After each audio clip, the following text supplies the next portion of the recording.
Всем привет! С вами Андрей Прота. О чем сегодня поговорим?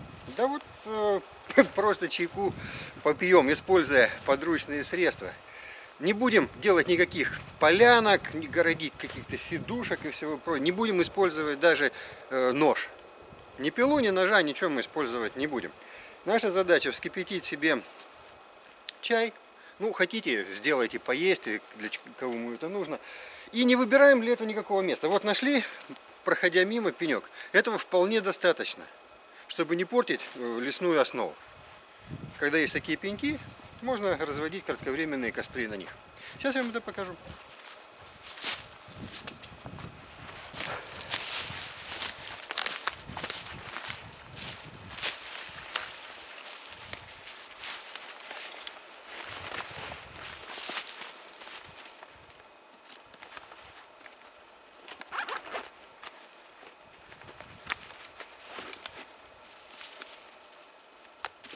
Вот у меня котелок и кружка. Можно в кружке, тогда еще меньше времени понадобится и воды. Вот я, наверное, буду делать в ней. Если готовить еду, то это удобнее, конечно, делать в котелке. За основу возьму пакетик. И сейчас туда добавлю другие компоненты. Так.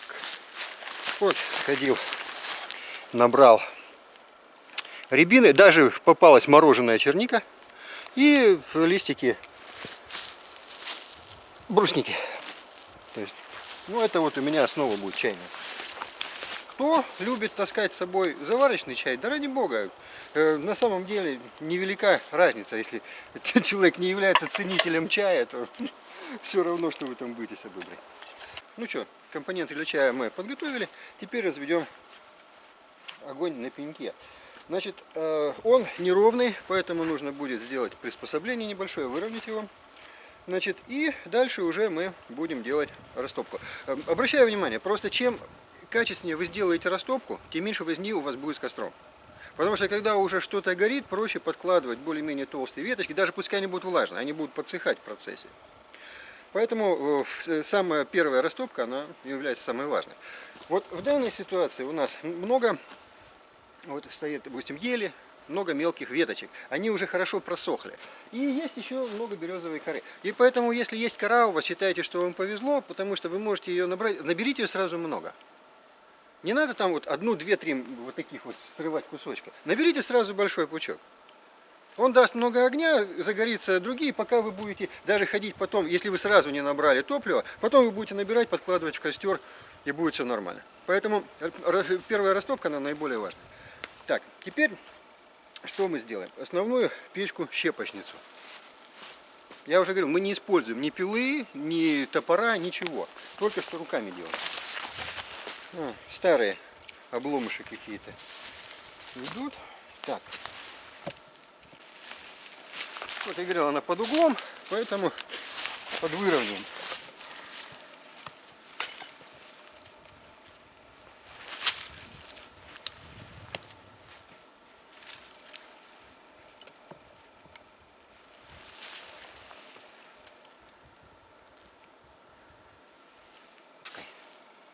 Все понятно.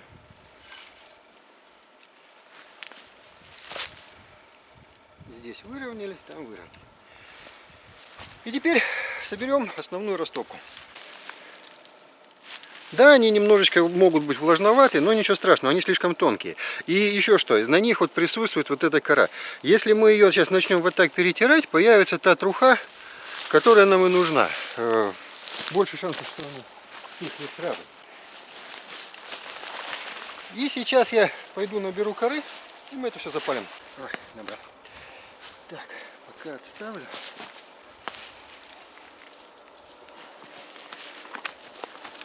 Ну вот, мы надергали вот такой пук коры. Ее здесь много.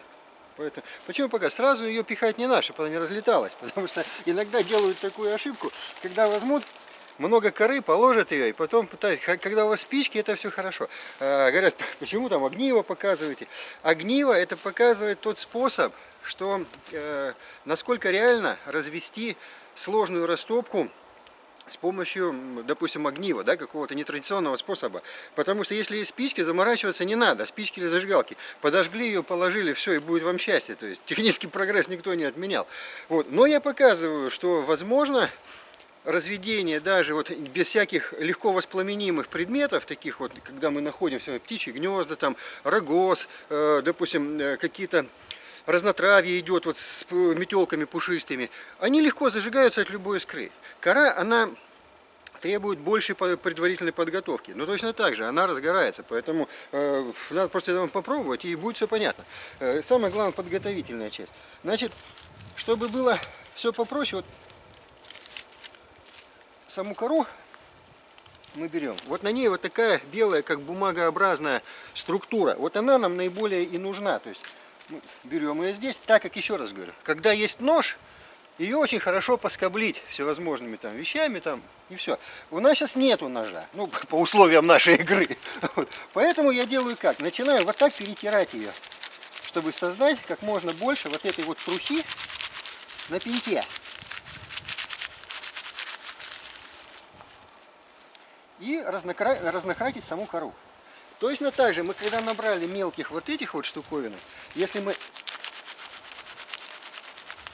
С них точно так же летит вот эта мелкая пыль. Вот она нам наиболее и симпатична.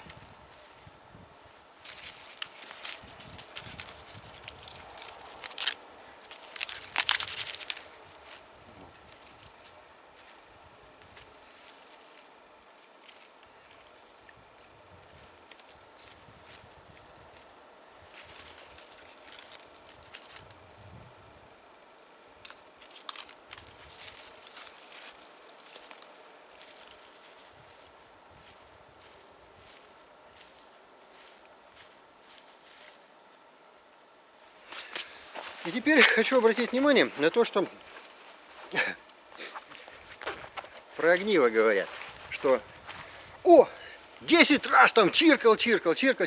Ребятки, да все равно, сколько раз вы будете чиркать. Хорошо, если у вас получилось с первого раза, значит растопка это позволяет сделать. Есть тяжелые виды растопок, чуть влажные, там приходится дольше это что-то делать. Если вы используете магниевый брусок, быстрее это у вас получится, потому что он сразу вспыхнет, да, если вы его натрете. Если нет, то от того, что как правильно чиркать. Вот так правильно чиркать или выдергивать его сюда на себя. Вот уж тоже целые проблемы раздувают. Да какая разница? Нам нужен сам результат, чтобы от искры от вашей загорелось это все это дело, да? То есть единственное, что помним, что кора, она имеет неоднородную структуру и дергается. И то есть если мы не будем, к примеру, прижимать вот это все сюда хорошо, вот, то получится так, что она будет у нас разлетаться из стороны в сторону. Ну давай. Все. Процесс пошел. И вот почему мы и набирали много коры, чтобы сразу не заморачиваться и сделать растопочку здесь.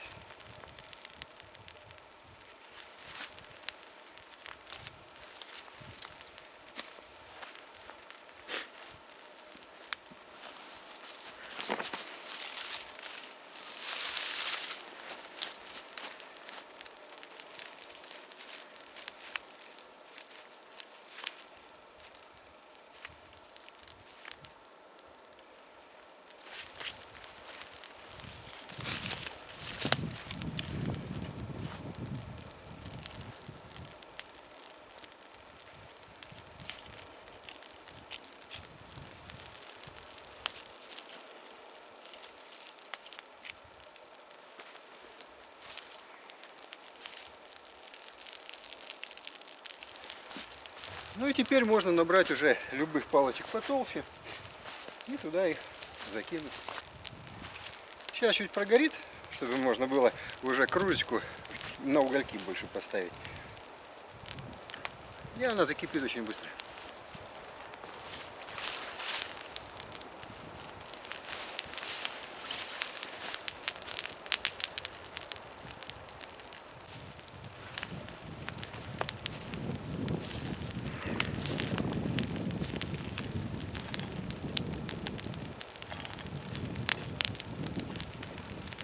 я сразу добавлю туда все вот эти свои ингредиенты.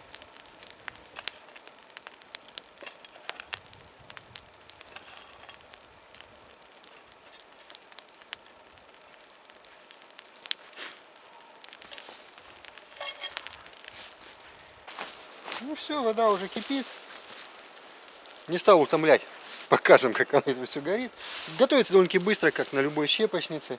Вот. И вот уже, смотрите.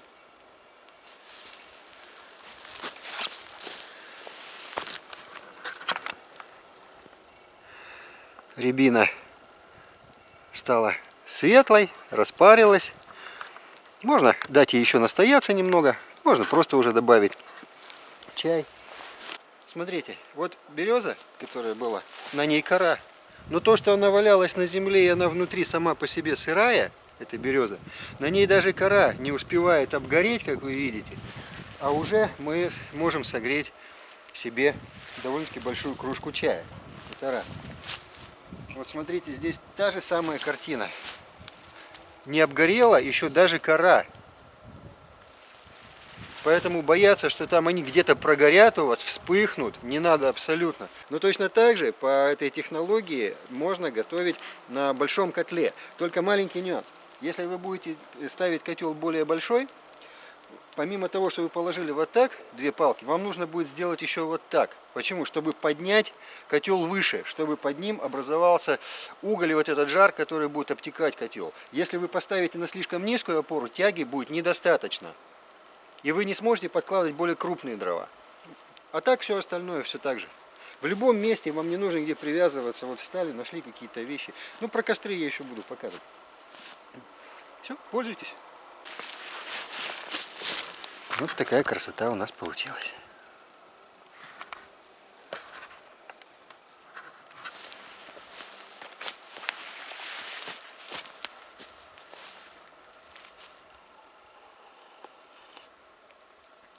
Ну что говорить, в лес собирайтесь, выходите, заваривайте себе чаек и получайте удовольствие.